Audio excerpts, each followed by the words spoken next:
नमस्कार किसान भाइयों, मैं अपने चैनल खेती घर में आपका स्वागत करता हूं। मेरा आज का जो टॉपिक है गर्मा टमाटर की रोपाई। गर्मी के मौसम में जो टमाटर लगाया जाता है उसे हम कैसे लगा सकते हैं अपने खेत में, इसकी रोपाई कैसे करनी चाहिए। तो हम आपको बता दें कि हम पिछले 3-4 वर्षों से गर्मा टमाटर की खेती कर रहे हैं। तो जो मेरा अनुभव है उसे हम आपको बताते हैं। बहुत सारी कंपनी बहुत चीज़ बताती है, लेकिन मेरे पास जो अनुभव है हम वो आपके साथ शेयर करते हैं कि हम अपने प्लॉट में किस तरह करके अपनी गर्मा टमाटर की खेती को हम करते हैं। तो सबसे पहले इसमें जो बिंदु आता है किसान भाइयों की खेत की तैयारी बहुत ही अच्छी तरीके से करना चाहिए। इसमें ट्रैक्टर की सहायता से आप खेत को अच्छी तरह भुरभुरा मिट्टी को कर लें, जोत लें खेत को। जब मिट्टी आपका देख लीजिए, मेरे खेत का मिट्टी इसका भुरभुरा हो गया है, उसके बाद ही इसमें मानना चाहिए कि खेत मेरा तैयार हो गया है रोपाई के लिए। उसके बाद इस तरह का बेड बना देना चाहिए। और बेड की अगर चौड़ाई लंबाई की बात करें तो हम आपको बताते हैं कि बेड की चौड़ाई 3 फीट रखना चाहिए। देख लीजिए, जैसा कि आप देख रहे हैं हमारे खेत में कि बेड की जो चौड़ाई है वो देखिए 3 फीट हमने रखा है अपने खेत में। ज़मीन से जो इसकी ऊंचाई है मोटा मोटी 1 फीट का रखे हैं हम। ज़मीन से ऊंचाई इसका 1 फीट का रखे हैं। 3 फीट का मेरा बेड रहेगा, 1 फीट का बीच में नाली रहेगा और यही नाली वाला मिट्टी इसके ऊपर आ जाएगा, जिससे कि बेड बन जाएगा और बीच में नाली 1 फीट का मेरा छूट जाएगा। अब आता है बिंदु की इसमें हमें उर्वरक क्या क्या देना चाहिए, खाद क्या क्या देना चाहिए। तो बहुत सारे किसान क्या गलती करते हैं कि खेत के जोताई के समय ही सारा उर्वरक को दे करके खेत में छिड़काव कर देते हैं। लेकिन हम जो करते हैं आपको सो बता रहे हैं, हम करते हैं इस तरह का बेड जब बन जाता है मेरा, इसके ऊपर ही हम इसके ऊपर जो हमको फर्टिलाइज़र देना रहता है वो हम डालते हैं। तो फर्टिलाइज़र क्या क्या देना चाहिए इसमें, वैसे तो 3 मुख्य पोषक तत्व हैं कि इसमें फास्फोरस दीजिए, पोटास दीजिए और नाइट्रोजन दीजिए। तो ये सब तो आपको देना ही है। तो कितना देना चाहिए इसको, ये आप अगर मिट्टी की जांच करा लें तो आपको सही मायने में इसका डोज के बारे में पता चलेगा कि हमारे मिट्टी में कौन सी उर्वरक की ज़रूरत है और उसे कितना देना चाहिए। लेकिन बहुत सारे किसान मिट्टी की जांच नहीं करा पाते हैं, हम भी नहीं करा पाए हैं। लेकिन पिछले 3 वर्षों में जिस तरह का हम इसमें फर्टिलाइज़र मैनेजमेंट कर रहे हैं वो हम आपको बताते हैं। एकड़ की बात करें तो 50 kg पर एकड़ DAP, 25 kg पर एकड़ MOP म्यूरेट ऑफ पोटास और 20 kg यूरिया, 7 kg रिजेंट और हमारे यहाँ एक देवी क्रॉप का आता है बूम भैम आता है, उसे देना चाहिए 5 kg पर एकड़ के हिसाब से।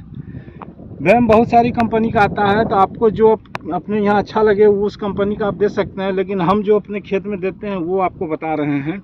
स्क्रीन में आप देख पा रहे होंगे देवी क्रॉप का बूम भैम। आपके यहाँ जिस कंपनी का उपलब्ध हो या जिस कंपनी का आपको अच्छा लगता हो आप उस कंपनी का यूज कर सकते हैं। अब तीसरा बिंदु जो आता है कि इसकी वैरायटी का चयन हम कैसे करें, कौन सा वैरायटी हमें लगाना चाहिए। गर्मा टमाटर में भी बहुत सारी कंपनी का बहुत सारी वैरायटी आती है, लेकिन हम अपने यहाँ पिछले 3 वर्षों से सिरजेंटा कंपनी की 6242 वैरायटी को लगाते हैं। आप स्क्रीन में देख रहे होंगे, लगाते हैं। और इसकी खासियत की अगर बात करें तो इसका फल अंडाकार शेप का होता है। इसका जो पौधा होता है वो झाड़ीदार होता है, बहुत ही गुच्छेदार जो आपको देखने में लगेगा पूरा घना है मेरा पौधा। उसमें पत्ता जो रहता है बड़ा बड़ा पत्ता होता है और इसका जो फूल लगता है वो गुच्छे में लगता है, हमेशा गुच्छे में रहता है। फल की अगर साइज़ की बात करें तो अमूमन 100 ग्राम से ऊपर का ही फल का साइज इसमें देखने को आपको मिलेगा। और हम अपने यहाँ देखते हैं कि जब रोपाई कर लेते हैं तो उसके 70 से 80 दिन में हमारा फल तैयार हो जाता है फर्स्ट पिकिंग के लिए, और हम फर्स्ट तुराई 70 से 80 दिन में करके मंडी में भेज देते हैं इसको। और इसके बाद देखिए अब इसमें हो गया क्या कि अब इसको लगाना कब चाहिए, इसकी नर्सरी कब डालनी चाहिए।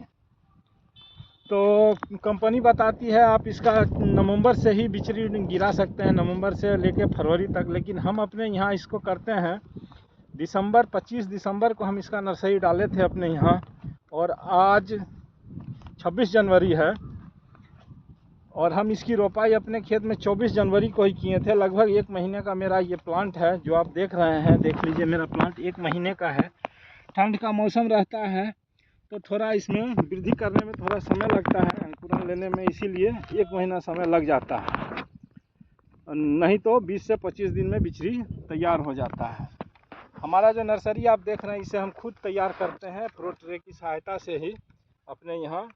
आप लोग भी अगर प्रो ट्रे में बिचरी को तैयार करना चाहते हैं तो इसका मेरा पहले से ही वीडियो दिया हुआ है, आप उसको देख सकते हैं।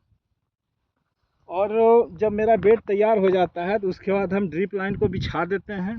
और जैसा आप मेरे खेत में देख रहे हैं, ड्रिप लाइन मेरा दिया हुआ है। पानी भी आपको दिखाई देता होगा कि पानी चल रहा है खेत में, बूंद बूंद गिर रहा है,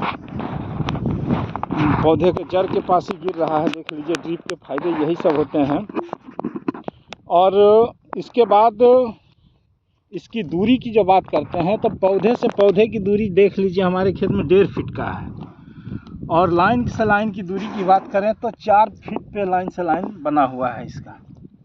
इस तरह करके अगर आप लोग भी रोपते हैं तो मेरे समझ से फसल अच्छा ही नहीं, बहुत ही अच्छा उत्पादन आपका होगा।